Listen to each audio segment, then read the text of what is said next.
বান্দা, আপনারা আল্লাহর বান্দা।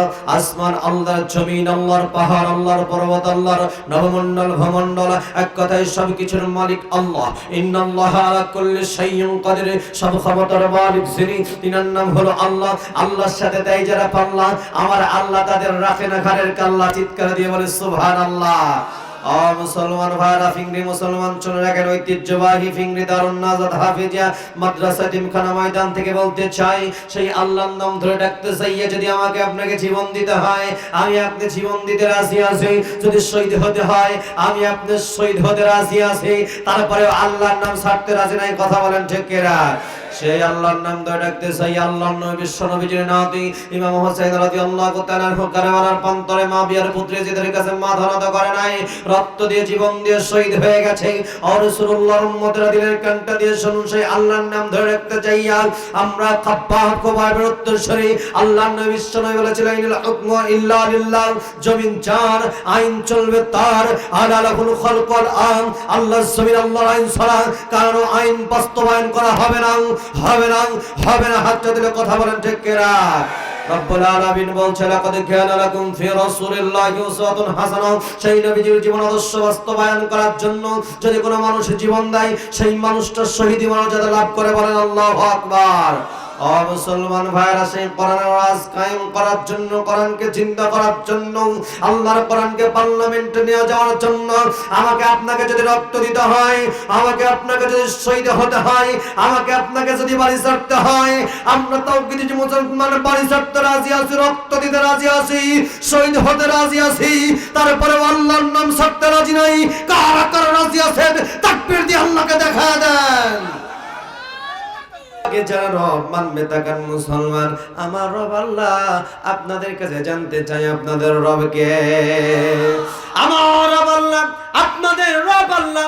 ও রাসূলুল্লাহর উম্মতেরা, সাক্ষীরা মুসলমান শুনে নেন, আল্লাহকে যারা রব মানে তারা কখনো দুর্নীতি করতে পারে না, তারা কখনো মানুষের সম্পদ ভক্ষণ করতে পারে না, তারা কখনো গরিবের সম্পদ লুণ্ঠন করতে পারে না। এই কন্টেস্টে একটা হাদিস বললেই ক্লিয়ার হয়ে যাবেন। দাদু ভাই, একটা ঘন্টা সময় বেশি নিব না, এমন ওয়াজ করব না যে ওয়াজে ফজর কাজা হয়ে যায়। ও রাসূলুল্লাহর উম্মতেরা গো, আল্লাহ নবী বিশ্ব নবীর একজন সাহাবী, সেই সাহাবীটার নাম হলো খলিফাতুল মুসলিমিন আমিরুল মুমিনিন হযরত ওমর রাদিয়াল্লাহু তাআলা আনহু।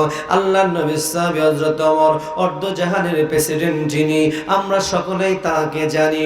ওমর ফারুক তার নাম। সারাটা জীবন করলো তিনি আল্লাহ রাসূলের কাম। আমিরুল মুমিনিন, অর্ধ জাহানের প্রেসিডেন্ট ওমর যখন রাষ্ট্রীয় প্রধান হযরত ওমর রাদিয়াল্লাহু তাআলা আনহুকে বাইতুল কোষাগার থেকে এক বোতল মধু দেওয়া হয়েছে। তাকান মুসলমান ভাইরা, বলেন কয় বোতল? আরেকটু জোরে বলেন।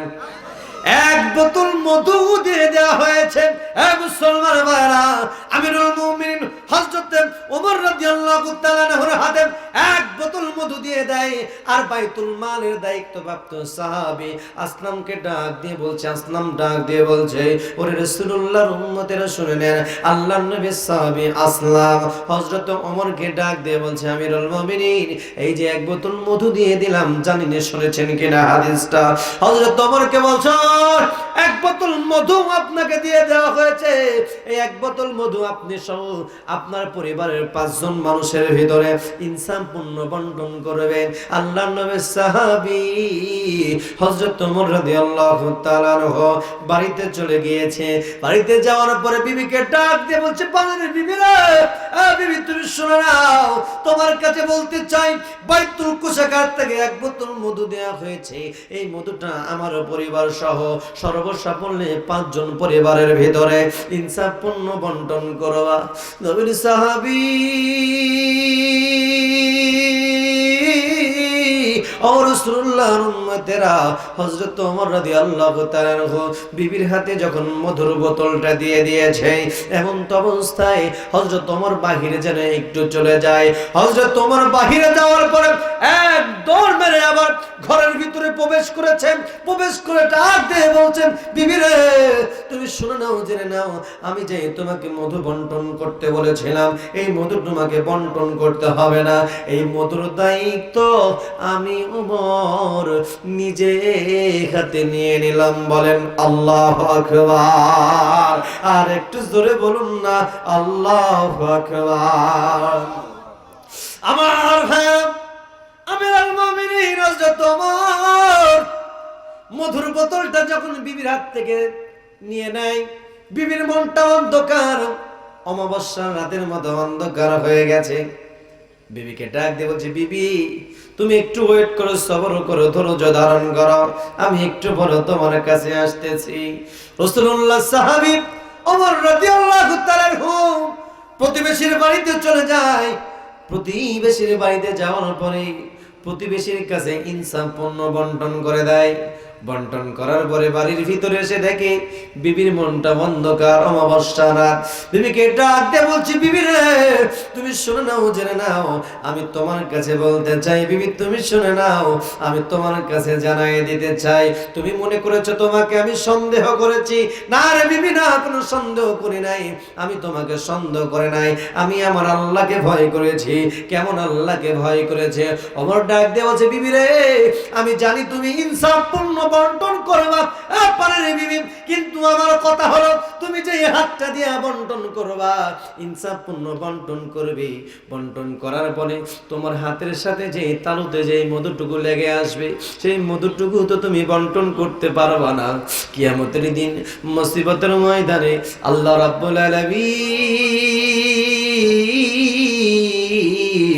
দয়াময় আল্লাহ যদি আমাকে বলে, ওমর ইয়াউমা ইয়াফিরুল মাররু মিন আখি, বিবি তুমি শুনে নাও, ইয়াউমা ইয়াফিরুল মাররু মিন আখি উম্মি ওয়া আবি ওয়া সাহিবাতিহি ওয়া বানি।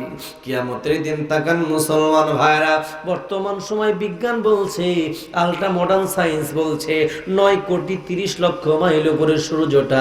বিজ্ঞান প্রমাণ করেছে এই 9,30,00,000 মাইল উপরে সূর্যটা, এই সূর্যটা একটা সূর্যের একটা মুখ দিয়ে তাপ দেয়, আমরা তাপটা সহ্য করতে পারি না। মানুষগুলা ঘেমে ঘেমে ঘেমে ঘেমে ঘেমে মানুষের ঘামগুলা চৌচির হয়ে জমিনে পড়ে যায়। আমার ডাক দেওয়ালে, বিবি রে আমার আল্লাহ আমার মালিক সেই কিয়ামতের দিন মুসিবতের ময়দানে মহাশয় আমাকে যদি বলে, ওমর রে তোমার হাতের মধুটুকু বন্টন করেছিলে, ইনসাফ পূর্ণ বন্টন হয় নাই, এই বিবি তুমি আজকে, এই ওমর তুমি আজকে তোমার হিসাব দিয়ে যাও, আমি আমার আল্লাহর কাছে হিসাব দিতে পারবো না।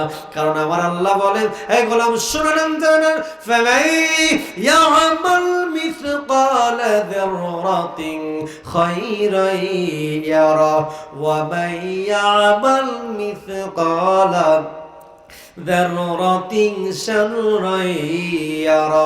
হে বিবি তুমি শুনে নাও, কিয়ামতের দিন বান্দা যদি বিন্দু পরিমাণ ভালো কাজ করে, এই বিন্দু